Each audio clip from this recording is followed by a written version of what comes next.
बिस्मिल्लाहिर्रहमानिर्रहीम। अस्सलामु अलैकुम वरहमतुल्लाहि वबरकातुहू। नाज़रीन, एक यहूदी नौजवान अक्सर रसूल खुदा सल्लल्लाहु अलैहि वसल्लम की खिदमत अक़दस में आया करता था। पैगम्बर अकरम सल्लल्लाहु अलैहि वसल्लम भी उसकी आमद व रफ्त पर कोई एतराज़ नहीं किया करते थे, बल्कि बाज़ औक़ात तो उसको किसी काम के लिए भेज दिया करते थे या उसके हाथों कौम यहूद को ख़त भेज दिया करते थे। लेकिन एक मरतबा वो चंद रोज़ तक न आया। पैगम्बर अकरम सल्लल्लाहु अलैहि वसल्लम ने उसके बारे में सवाल किया तो एक शख्स ने कहा कि मैंने उसको बहुत शदीद बीमारी की हालत में देखा है, शायद ये उसका आखिरी दिन हो। ये सुनकर पैगम्बर अकरम सल्लल्लाहु अलैहि वसल्लम चंद असहाब के साथ उसकी अयादत के लिए तशरीफ ले गए। वो कोई गुफ्तगू नहीं करता था, लेकिन जब हज़रत सल्लल्लाहु अलैहि वसल्लम वहाँ पहुँचे तो वो आपको जवाब देने लगा। चुनाचे रसूल अकरम सल्लल्लाहु अलैहि वसल्लम ने उस नौजवान को आवाज दी। उस नौजवान ने आंखें खोली और कहा, लब्बैक या अबुल कासिम।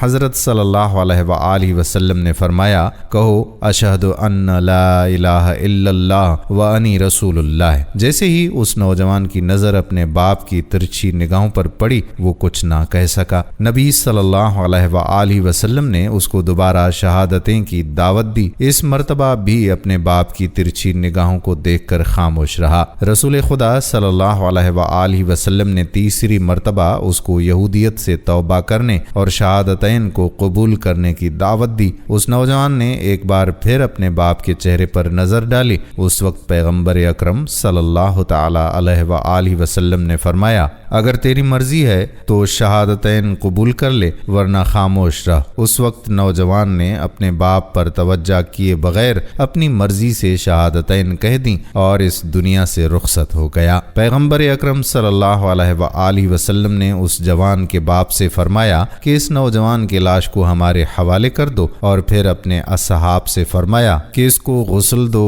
कफन पहनाओ और मेरे पास लाओ ताकि मैं इस पर नमाज पढ़ूं। इसके बाद उस यहूदी के घर से निकल आए।